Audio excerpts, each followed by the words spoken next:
And today we're talking a little bit about something that is not ideal by any means for Caitlin Clark for the All-Star game. The Indiana Fever star Caitlin Clark is probably going to need a hardship player for the All-Star game because multiple of her... Clark was made for moments like these. When adversity comes calling, she doesn't just respond. She flings the door open and lets it witness her greatness. The All-Star game was set to be her shining stage, shared with MVP force Aya Wilson, a cornerstone of her team's championship hopes. But with Wilson out due to injury, the spotlight now shines even more intensely on Clark. And if the past has shown us anything, it's that she elevates her game when the stakes are highest. A'ja Wilson, man, she looked like she might not actually make it to the All-Star game, man. Have that hurt, injured wrist. And I see it in the cast, man, right over here in the corner. If y'all can see that, I know it's... Fans everywhere were abuzz with anticipation at the prospect of Caitlin and Aya finally joining forces, a duo poised to make All-Star history. The energy was palpable, the hype unmatched.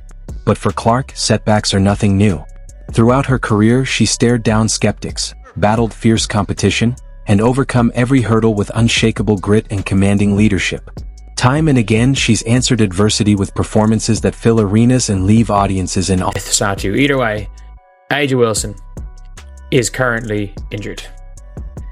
Yes, A'ja Wilson is currently injured, which is not good, and it does not seem great.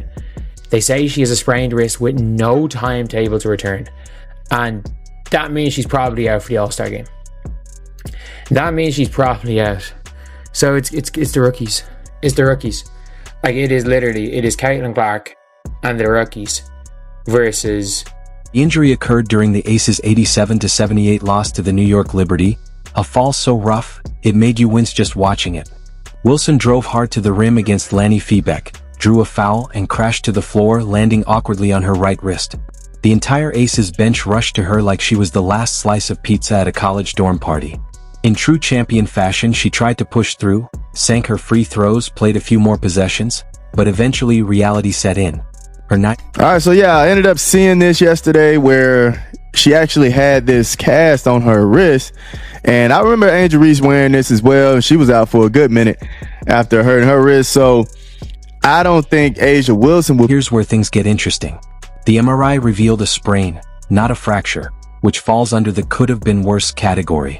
Still, a sprain is no small matter, especially for a player who already sat out 3 games earlier this season under concussion protocol.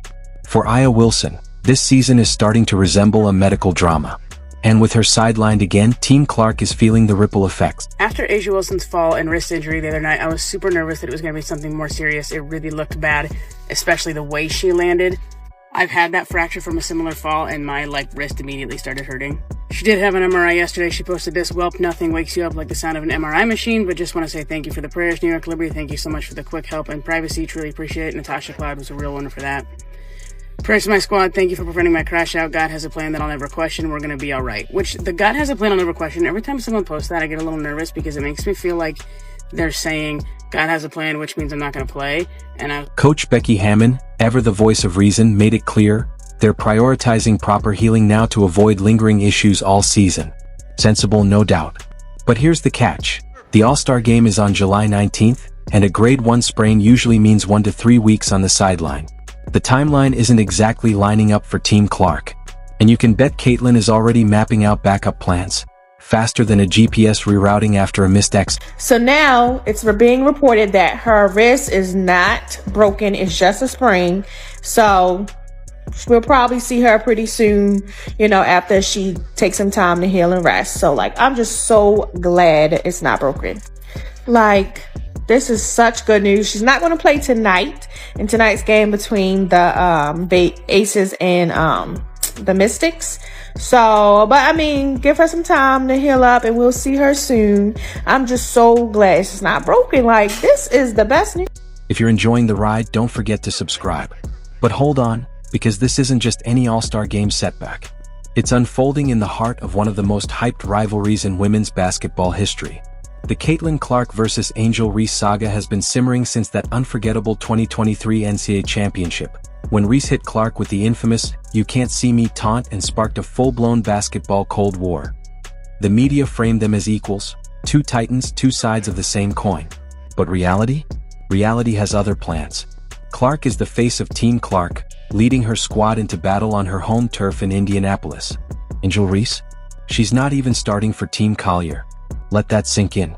The supposed rival, the one billed as Clark's match, won't be on the floor when the lights come up and the world is watching. Angel Reese, girl, I'm curious, where are your followers at? And just in case you guys aren't aware, because Angel Reese and all her fans want to tell us all the time, you know, she's just as important with the growth of women's basketball because of all of the followers and all of the people who care about Angel Reese and want to get to know her. She's got 4.9 million followers on Instagram and she's doing really well on TikTok. But we all know that the 2025 All-Star Starters lineup dropped and Angel Reese has no. And speaking of Team Collier, let's talk about how that draft really went down.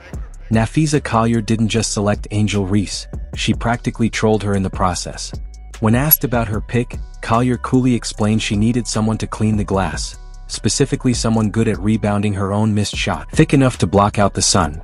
This is the same Collier who co-founded Unrivaled and has been dominating the league all season. And when it came time to choose, she looked at Angel Reese and said, without actually saying it, I'll take the rebounder. All right, B. If Gabby Williams is off the board, who are you going with? Okay, I feel like I'm gonna get into the post players. Let's do it. We need some rebounding. I'm gonna go with Me Bounds, Angel. We need some rebounding on our team. Angel Reese off the board here to Team Collier. Tasked with getting those boards here in Indianapolis. But here's the kicker. This is where Caitlin Clark proved she's not just a baller, she's a CEO in sneakers. She didn't just play the All-Star game, she redefined it. When asked about trades, most captains would think player swaps. Not Clark. She looked straight into the camera and said, I don't know if this is in the rules and I don't really care, but we're trading coaches. Just like that, Cheryl Reeve, the Minnesota Lynx coach originally set to lead Team Clark, was sent packing to Team Collier faster than a one-star Uber driver. In her place? Sandy Brondello, the New York Liberty coach and proven championship winner. This wasn't just a coaching switch, it was a statement. Clark didn't want a coach who questioned her impact on the league. She wanted someone who knows how to win. It was a power move that sent shockwaves across the basketball world. Sorry ESPN, Clark said with the unshakable confidence of someone who knows she runs the show. If that's not in the rules, we just made it one dot in the league? They didn't stop her. They couldn't. When you're Caitlin Clark, when you're the reason arenas sell out and fans drop $670 to see you light up a court in the middle of an Iowa cornfield, you don't follow the rules. You write them. It's in the rules. I don't really care. But I think we've already discussed we are going to trade coaches. He's going to take her coach, Sandy Brondello. Let's get it. It's going to be amazing. Sorry, WNBA, if that's not in the rule. Sorry, ESPN, if that's not in the rules, but we just made it a rule. So, Sandy Brondello, come on over. Whoa! Let's get to it. You can coach